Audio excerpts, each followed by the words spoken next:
ผู้หนึงพี่น้องเอ้ยมันมาจูดขี้เหงื่ออยู่ห้องหน้าเลยหมดหน้าห้องเลยหมดเด้อจูดสารพัดสายพื้นสายไผ่โคตรเนาะอันนี้ คอยกับผู้เรือนแล้ว โทรหาว่าไหนๆซะ เราบอกว่าเราเมื่อบ้าน มือบ้านละ แม่น สร้างว้าวให้บ่จอย หมู่เรือนแล้วเราว่าเราเมื่อบ้าน แต่ เนาะ ว่าเฮาก่อนก็บ่ได้เห็นแล้ว บ่เห็นแต่ห้องปิดแต่แม่น มาสร้างว่าแท้ เลยจริงเนาะแต่ผู้ว่าโทรหาเราบอกว่าเมื่อบ้าน บ่แม่นบ่ว่าเราไปซื้อไก่นะ จากนั้นเราว่าเมื่อบ้านแล้วเราสิซื้อไก่เลยกับผู้คือกัน บ้านเกิดแล้วนะ แม่น อ๋อ มาเห็นไอ้ใหม่พอดี มาสร้างว่าแท้ อู้มาแต่เช้าแต่เที่ยวไอ้ ว่า ใหม่ จอย เอ้า เมื่อวานเรามาแล้ว บอกว่ากับพ่อจ้อยสบายดีพ่อจ้อยก็บอกบอสเด้อ บ่ในตกไทยแท้ แม่น ไหนล่ะเอาเรื่องไหน ฮะ บอไหน เดี๋ยวว่าจอยเว้าเรามาบ่เห็น เฉพาะ แม่นคอยก็จะตกใจเห็นแต่ไพ่มันลุกวุ่น บัดโทรหาแล้วว่าเมื่อบ้านแล้ว แม่น บ่ฮู้ว่าเมื่อหยัง แม่น แต่ย่างไก่บ่เห็นขยันเราเมื่อซื้อไก่ให้แล้วข่อยหรือว่าเราหนี สัมภาษณ์เรื่องเล่าเรื่องไปหาน้องตุ๊กวันนี่เนี่ยเกิดเหตุแบบไรแน่นะ เรา เรา เท้าถาม ถามพ่อจ้อยว่า ว่าจอยเรื่องไม่ทางทุกข์ก่อน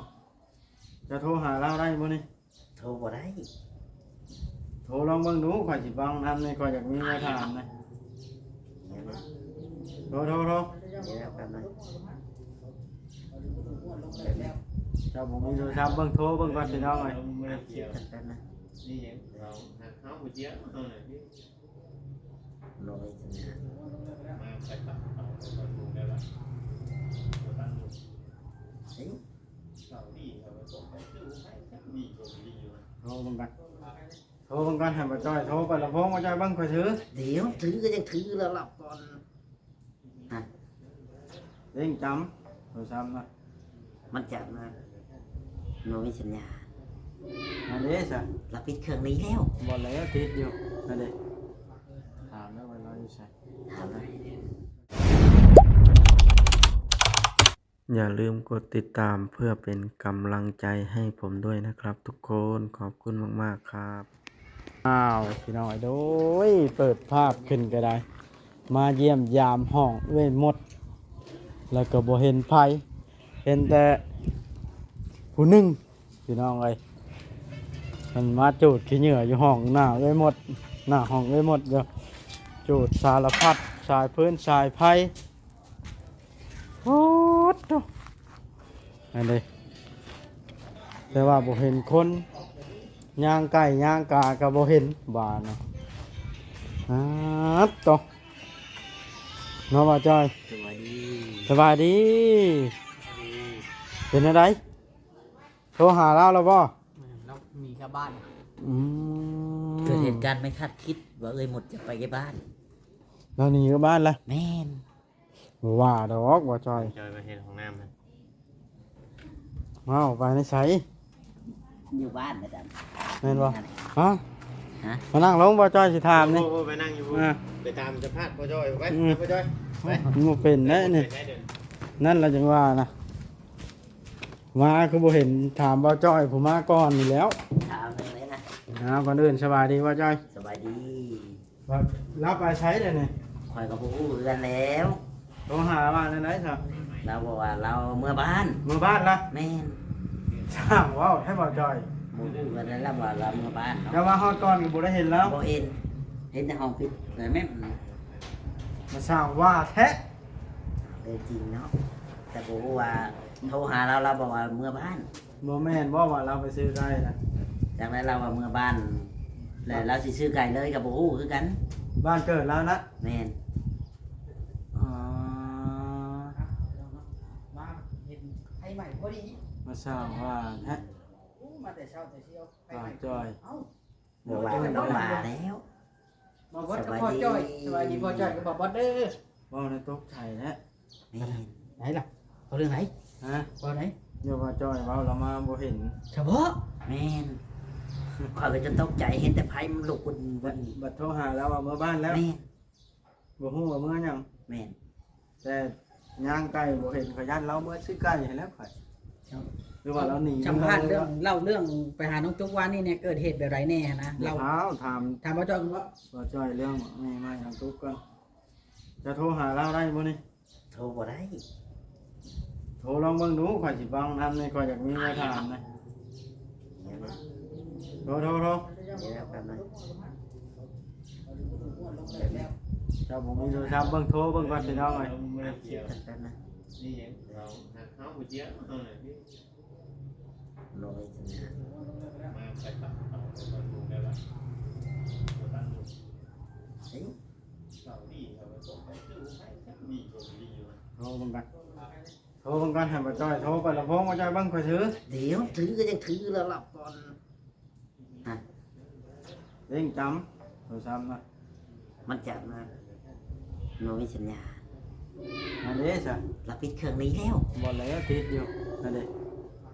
ถามแล้วว่าเราอยู่ไส ถามเลยเราจะรับบ่ฮัลโหลสบายดี สบายดี อยู่ไสนออยู่ไสนอ อยู่บ้านตู้ ฮะ อยู่บ้านนะตู้ อยู่บ้านนะ มาเบิ่งไก่มาสูดไก่มาบ้านนะตู้ โอ้ได้จักโตเลยเนาะ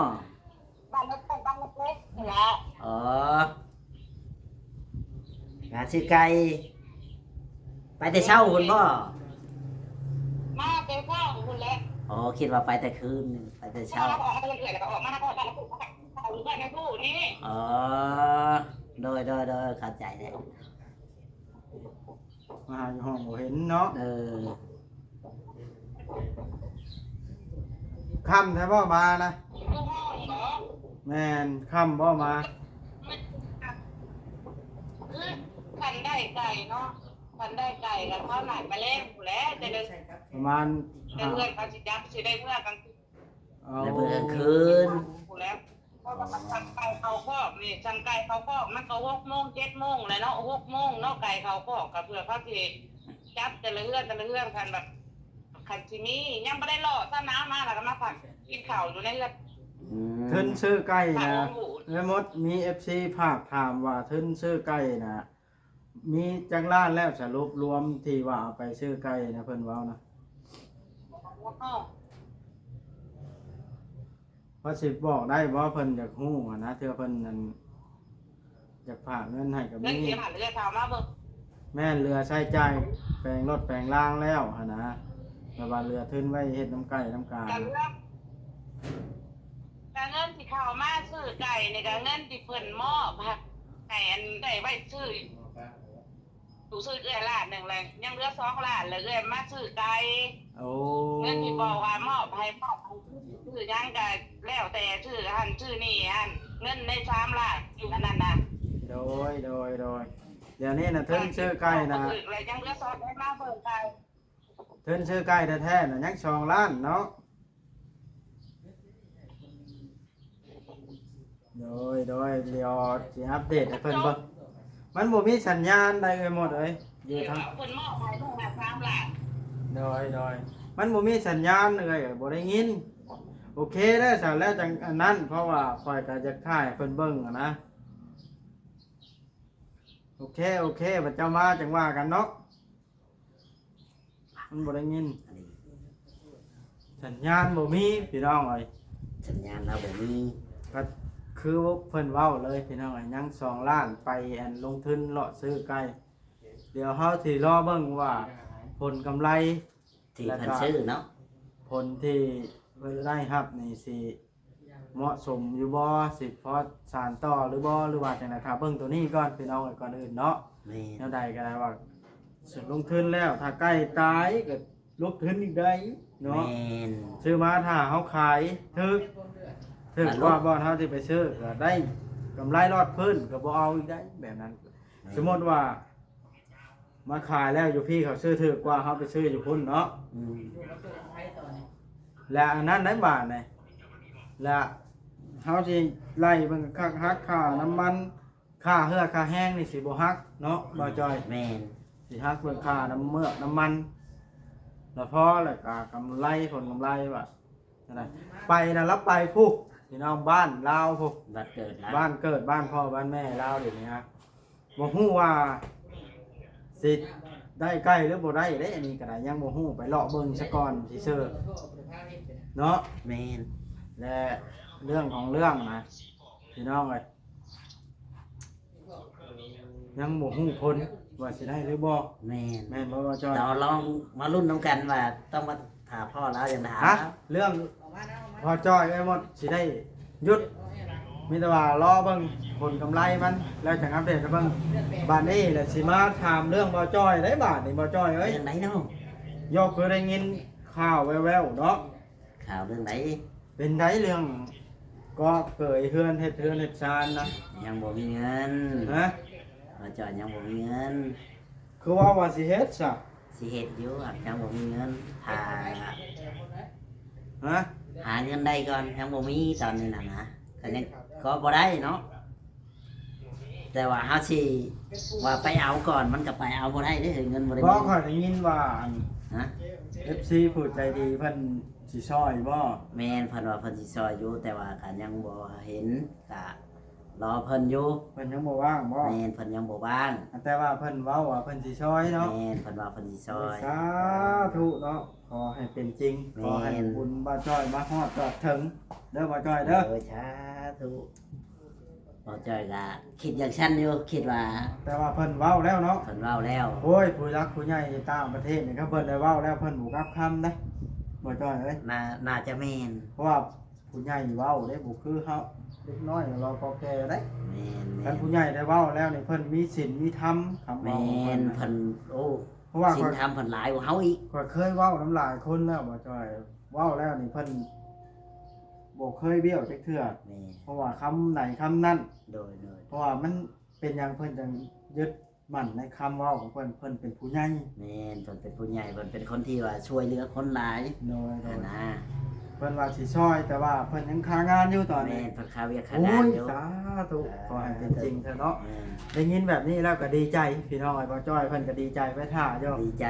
เนาะ แม่น ถ้าเกิดว่าแม่ผู้ที่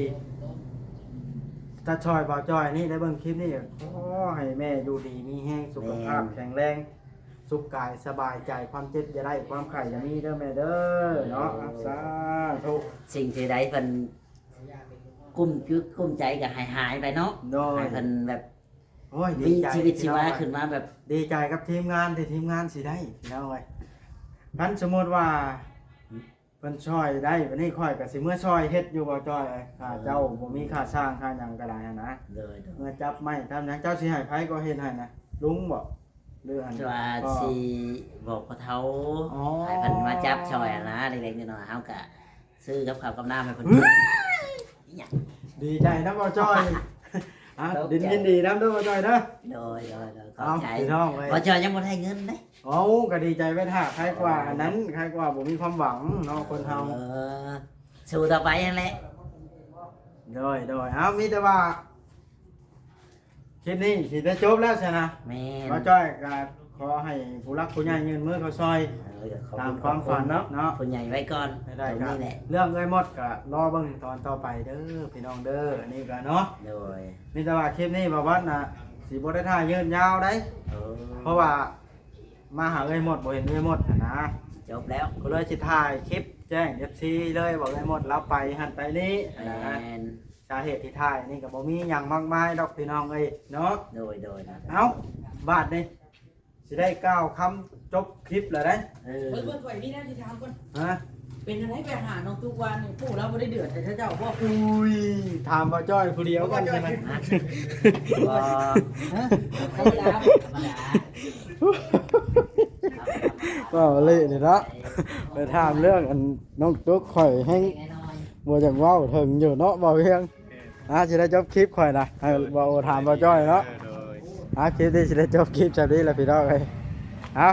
ฝากเป็นกำลังใจกดไลค์กดแชร์เบิ่งคลิปเบิ่งโฆษณาให้หน่อยเด้อพี่น้องเด้อเนาะ หา